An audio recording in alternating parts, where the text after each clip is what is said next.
You are listening to TKK 89.5 North Star FM Radio, Tatak K, Radyo Kaalamang Pang-modular.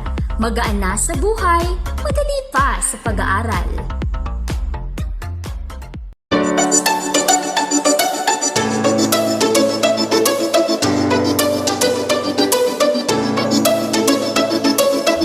Hello Grade 5 learners!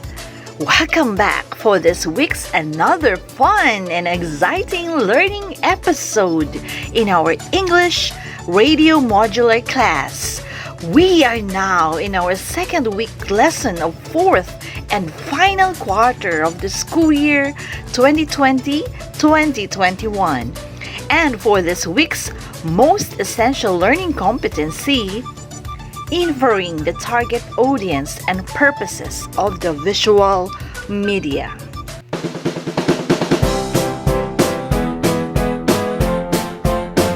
Last week, we were able to prepare ourselves for an advanced lesson in analyzing visual and multimedia elements in terms of television broadcasting, in identifying and using various and appropriate verbal and non-verbal cues.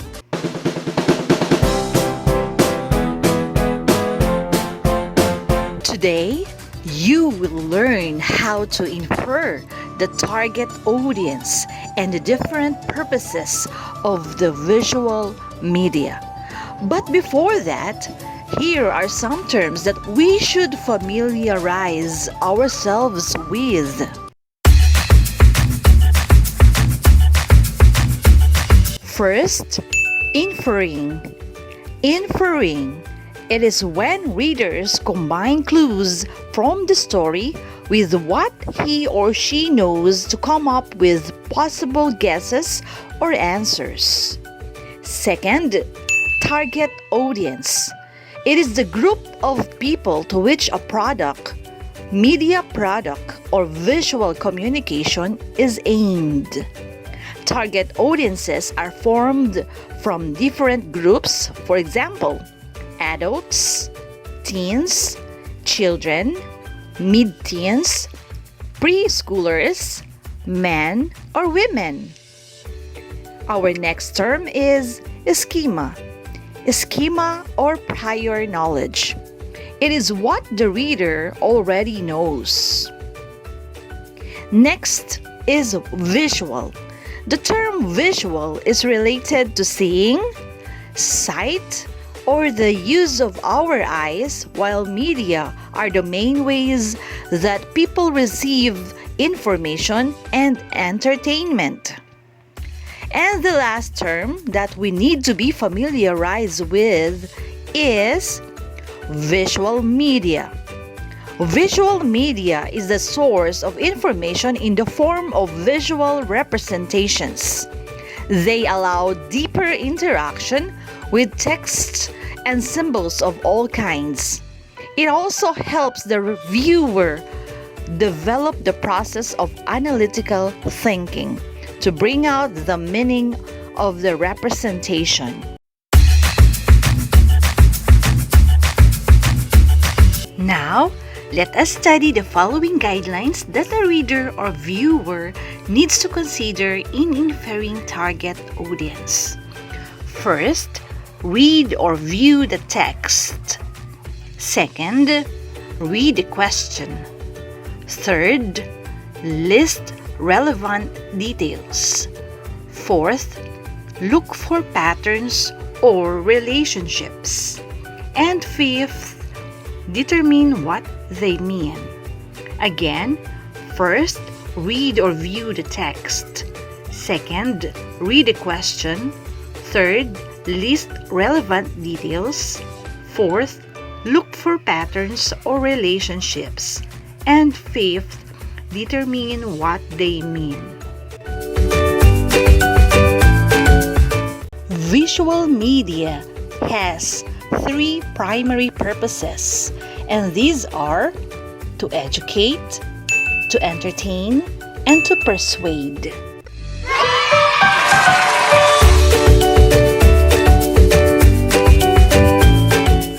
The first primary purpose of visual media is to educate. It means visual media gives or provides additional knowledge or information about something educational that can be used in school or applied in life.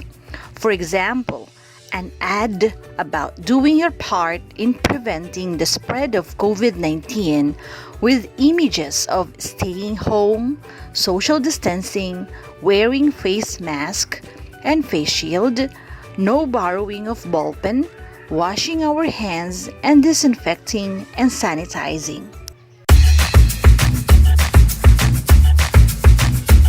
The next primary purpose of visual media is to entertain. Visual media brings out your interests, pleasure, and satisfaction mixed with different emotions based on the content and concept of the visual media. For example, a Paru-Paru Festival poster. And the third primary purpose of visual media is to persuade. Visual media makes someone believe in something by convincing or giving him a good reason to buy the product.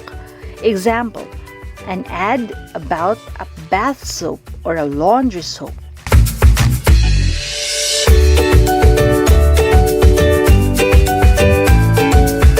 Every place we go, such as malls, halls, restaurants, streets, schools, convenience stores, and the like, we see different visual media.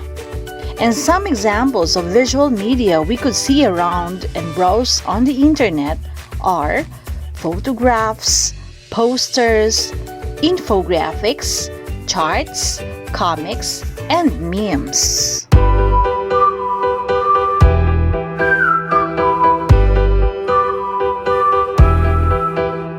This time, learners, let us have some examples for you to be able to answer your learning tasks easily. Let's examine carefully the image or poster about Jolly Musical Band and answer the questions that follow. First question, what is the purpose of the poster? A. To remind people to buy the product. B. To inform the people about the company. C. To persuade the people to buy the product. And D. To warn the people about the harmful effects of the product.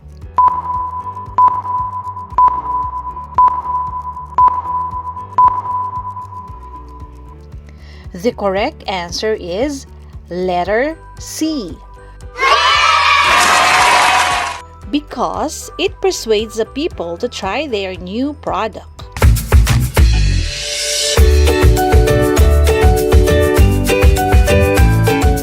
Next question. Who is the target audience of the poster? A. Children. B. Drivers. C. Teachers. D. Doctors.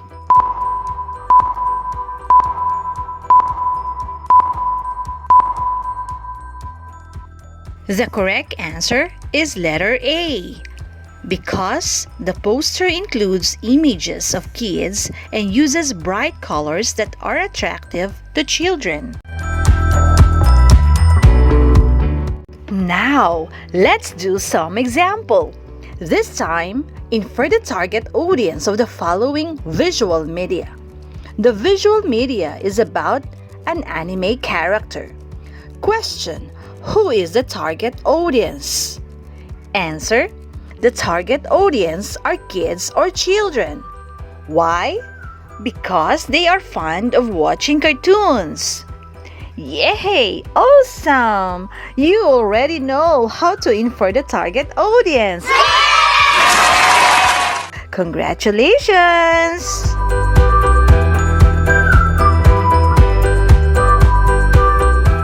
Wait, there's more!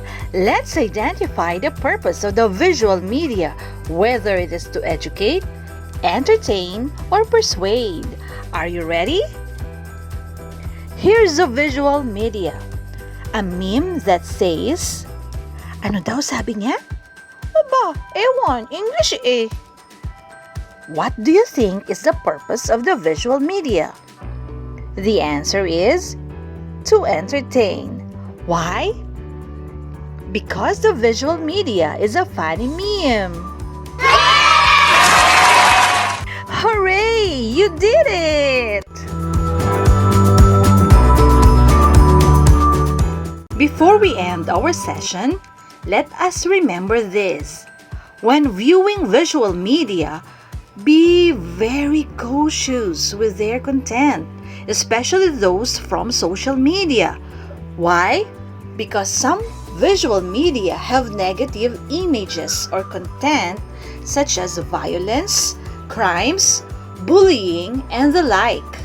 And these negative contents may influence the behavior and attitude of the viewers. Therefore, it is very, very important to select only those visual media that have positive effect and purposes. Again, learners, select only those visual media that have positive effect and purposes.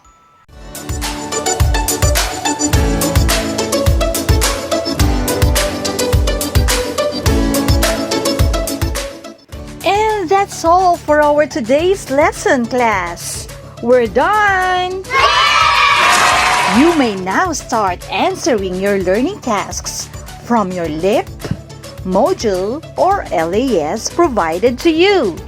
In case you want to extend some of your feedbacks from our discussion today, you may send it to my phone number at 0966 530-9286.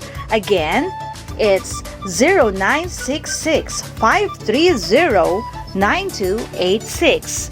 I'll be gladder to hear from you. Once again, I am your teacher, Ma'am Jem, now signing off.